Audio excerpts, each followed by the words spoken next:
Welcome to EPG Pathshala.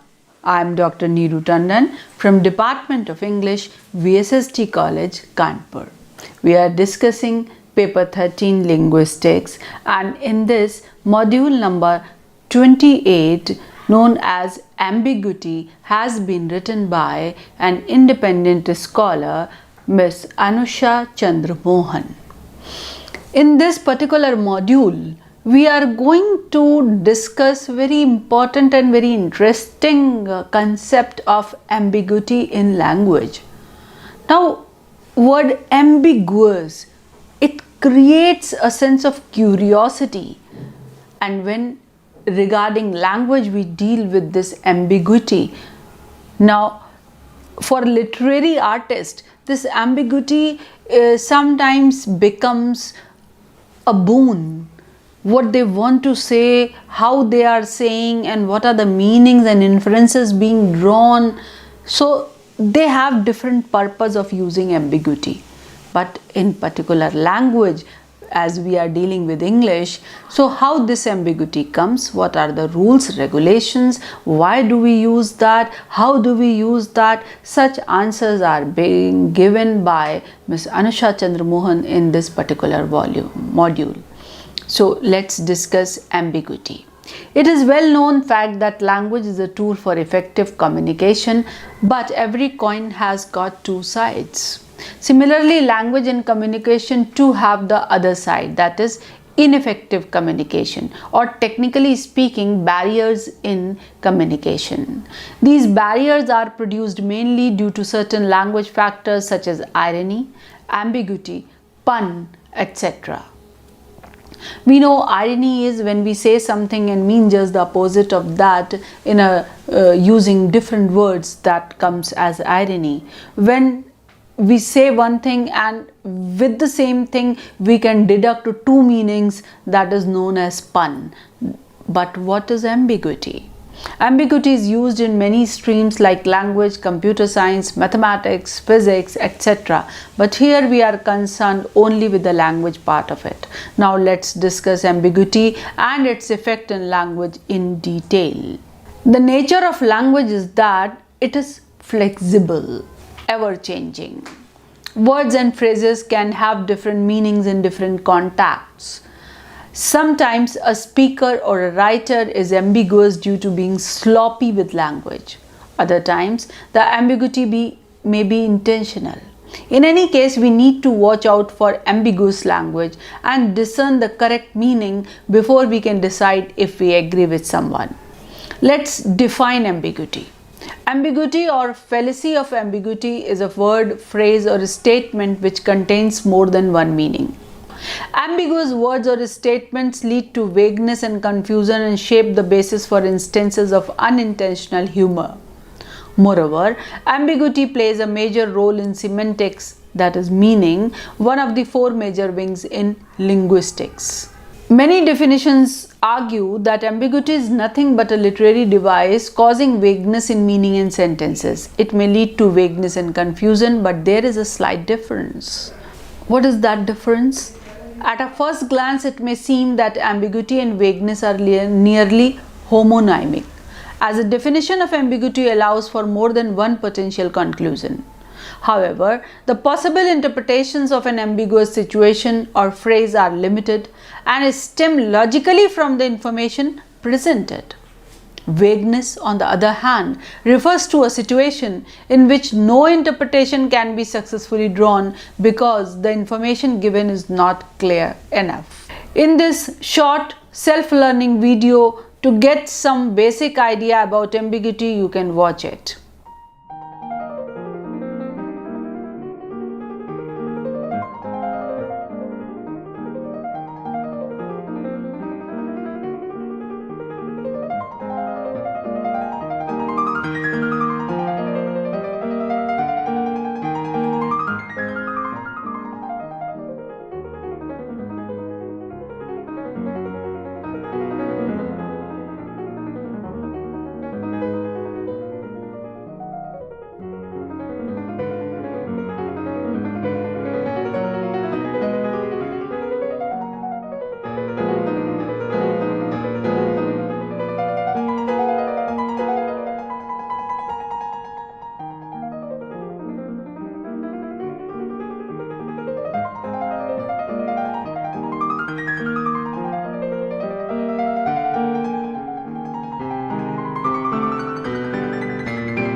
Now, to make it further clear, let's look at some examples. Example number 1.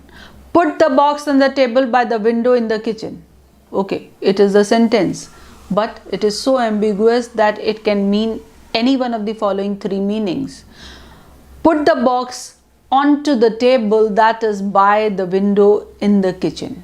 Another can be, take the box that is on the table and put it by the window in the kitchen. And the third may be, take the box off the table that is by the window and put it in the kitchen.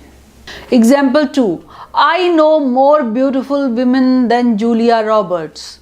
This could mean either I know women who are more beautiful than Julia Roberts, or I know more beautiful women than Julia Roberts does. So this is ambiguity. Example 3. Students avoid boring professors. This could mean any of the following. Students avoid professors who are boring. Students avoid making their professors bored. Look at the dog with one eye. Possible meanings. Look at the dog using only one of your eyes. Keep the other eye closed and look at like this. Or you can say, look at the dog that only has one eye, not the dogs with both the eyes. It may have another thing also. If you take it as a phrasal verb, looking with one eye means look equally. So that also can be an inference that looking with one eye means looking in the same way. Next, Robert saw the boy with binoculars. Possible meanings. Robert used binoculars to see the boy, or he saw the boy who was holding the binoculars. Thus, these are some examples of ambiguous sentences. Now let's learn more about various causes of ambiguity and its types, which makes communication more complicated. Various causes of ambiguity are polysemy, homonymy, punctuation while writing, and pause while speaking. We will discuss the first 2 causes later, whereas punctuation and pause play a major role in creating ambiguous and funny sentences. A very famous one, let's eat grandpa. Let's eat grandpa. When the comma is there between eat and grandpa, the meaning is different, but when that comma is removed, it brings the humorous situation, let's eat grandpa. I make it more clear. Let's eat, comma, grandpa means I'm inviting grandpa to come and eat with me. Let's eat grandpa, that I'm telling someone that let's go and eat grandpa, nothing else. So in this sentence, the missing punctuation is a comma without which the sentence will become funny and ambiguous. Punctuation while writing and pause while speaking or reading is a must to avoid unnecessary ambiguous situations. There are various types of ambiguity. William Empson was the first to write and publish the work titled 7 Types of Ambiguity. In his work, he critiqued poetry and regarded ambiguity as the highest creative skill. It was one of the most influential critical works of the 20th century and was a key foundation work in the formation of the new criticism school. Though he found these 7 types, linguists focus on 3 main categories of them, which play a major role in linguistics while analyzing sentences. Let's discuss those with appropriate examples. These 3 types are lexical, number 2 syntactic or structural, and the number 3 is semantic. When a word or phrase has more than one possible meaning and may cause confusion, it is called lexical ambiguity, and this is a common feature of English and of many other languages as well. For example, chip. Chip may be a small piece of wood, chip may be a long thin piece of potato, and chip may be a small piece of silicon being used in computers and other devices. If the ambiguity is in a single word, it is called lexical ambiguity. So examples of lexical ambiguity are everywhere. In fact, almost any word has more than one meaning. When we say the chicken is ready to eat, we know that the chicken is waiting something to eat, or we can say the chicken is ready so that we can eat that. For example, take the word note. a musical tone or a short written record. Lie, statement that you know it's not true, or present tense of lay, to be or put yourself in a flat position. Bank, a building where we have accounts and store the money, or as we call the edge of the river, river bank. Also, we can take the word ambiguity itself. It can mean an indecision as to what you mean. You are ambiguous. An intention to mean several things, a probability that one or other or both of two things has been meant, and the fact that a statement has several meanings. Some examples of lexical ambiguity. A good life depends on a liver. Liver may denote an organ or simply a living person, liver, one who lives. Sheetal is looking for a match. Match may denote life partner or a matchstick. Furthermore, lexical ambiguity is classified into two types.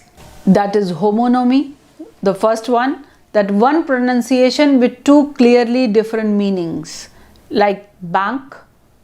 We already say saving bank or the river bank. By speaking, we cannot just decide which bank we are talking about unless and until it is just we make it clear with the context. Bat, it is cricket bat or a mammal. Unless and until we put it in a sentence, we cannot just decipher by just the way of speaking. Then we have polysemy. One pronunciation, two or more distinct but related meanings. Like shooting. I'm going to shoot. What does it mean? Yesterday, one of the cameramen told me that he was stopped at the airport because he said, I'm going to shoot. And people asked that, are you going to shoot a person with a gun or shoot someone with your camera? So that is ambiguous. Face, the front of the head, a surface of a thing, a person's countenance or a person's face. Then we have structural ambiguity. You can watch this video on structural ambiguity before we discuss further. What does the sentence Ingrid saw the Martian with a telescope mean? Seems pretty straightforward, right? There's a Martian, it has a telescope, and Ingrid is seeing it. But wait, about half of you are saying right now, that's not at all what I thought it meant. I thought it meant that Ingrid had the telescope and she's using it to look at the Martian. Well, you're not wrong either. This sentence is ambiguous. In one meaning, the Martian has the telescope, and in the other meaning, Ingrid has it. So how is it that one sentence can have two different meanings?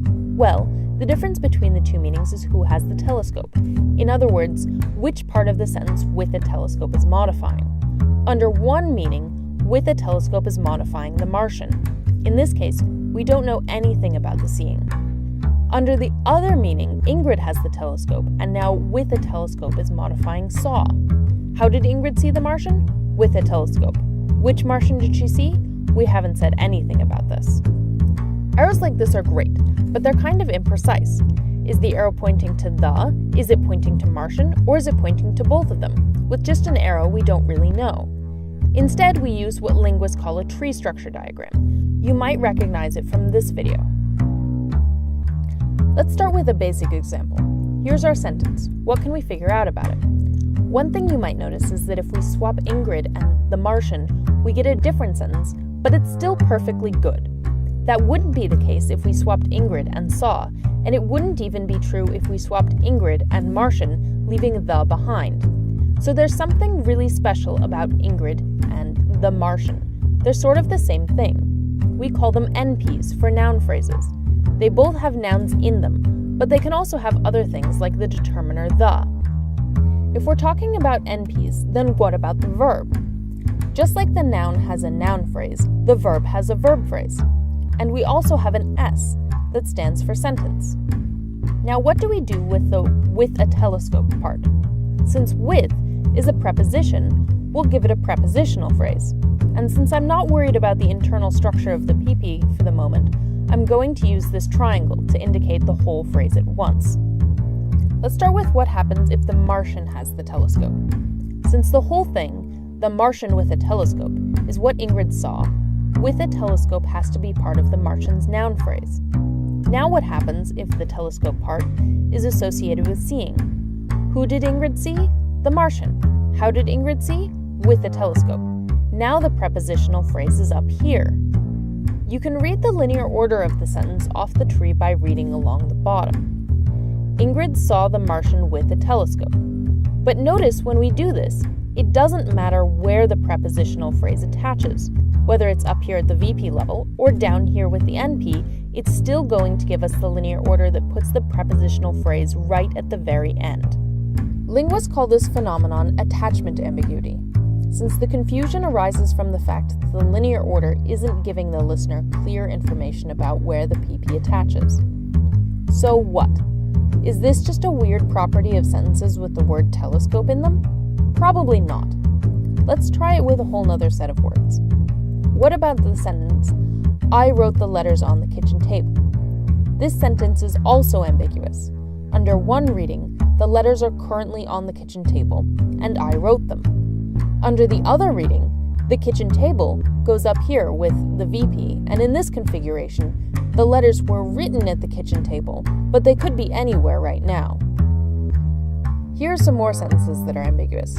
You should think about them. Edna hit a Yeti with the frying pan. I bought this unicycle for my best friend. Nigel remembered the concert after the rainstorm. It's good practice to sit down and think about the different possible readings that each linear order could have. Bonus! Here are two more ambiguous sentences that have slightly different attachment to ambiguity. I will eat the pie that you will bake tomorrow, and one-eyed, one-horned, flying purple people eater.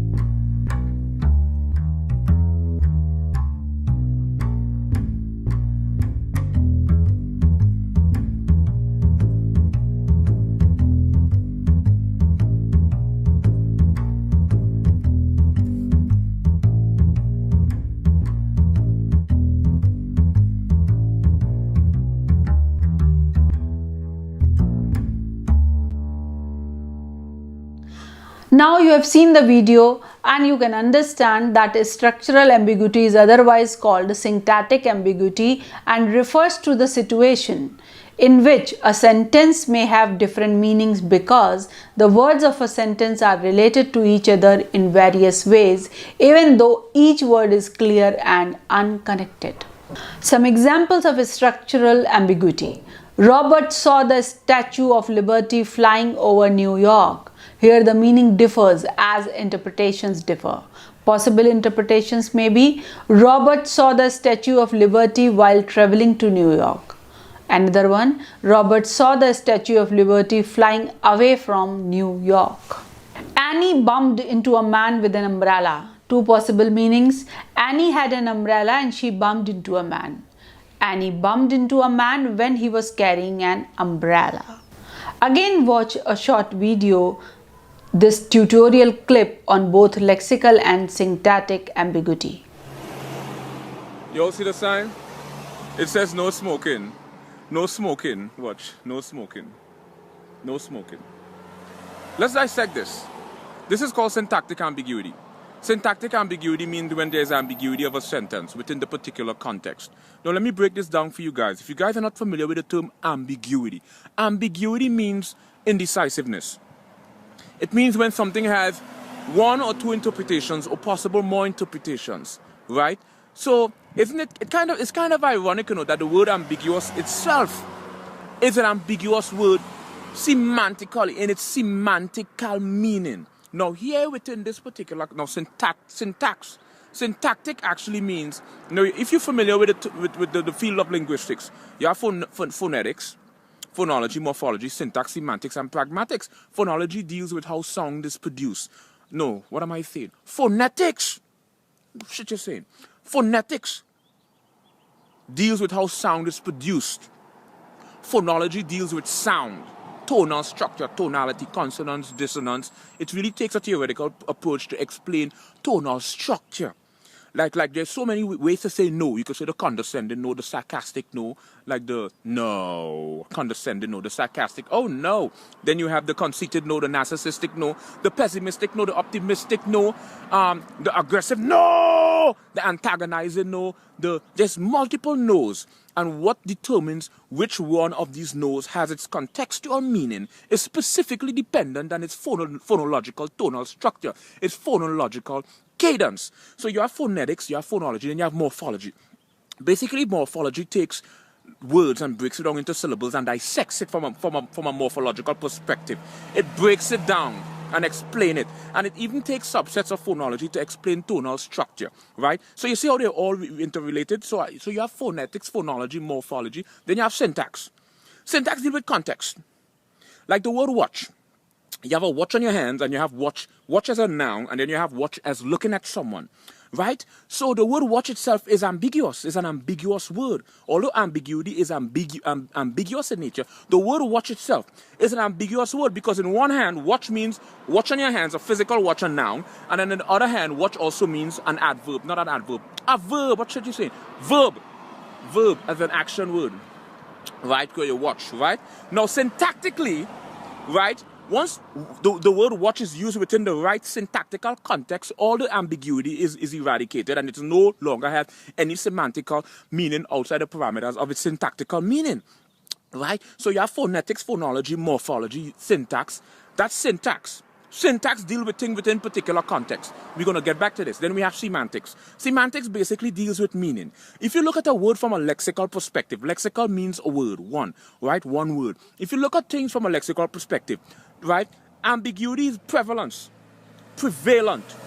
right? It's very pervasive in the field of language and linguistics, right? Then you have pragmatics. Pragmatic is basically the approach to how language is used as a society. Then you have sociolinguistics, which deal with how society deals and interprets language. And you have psycholinguistics, then you have cognitive linguistics, neurological linguistics, that's how the mind interprets language. Not to stray into all these different fields. So syntactic means sentence. You have phonetics, phonology, morphology, syntax, semantics, and pragmatics. We're dealing with this from a syntactical perspective. No smoking, within a syntactical meaning, it means it is trying to tell us no smoking. Now, we as a society, now this is from a socio-linguistic perspective, as a society, we interpret this as no smoking mean don't smoke, right? But the syntactical ambiguity of this sentence mean that it is, syntax means with the sentence again, with context, and ambiguity means multiple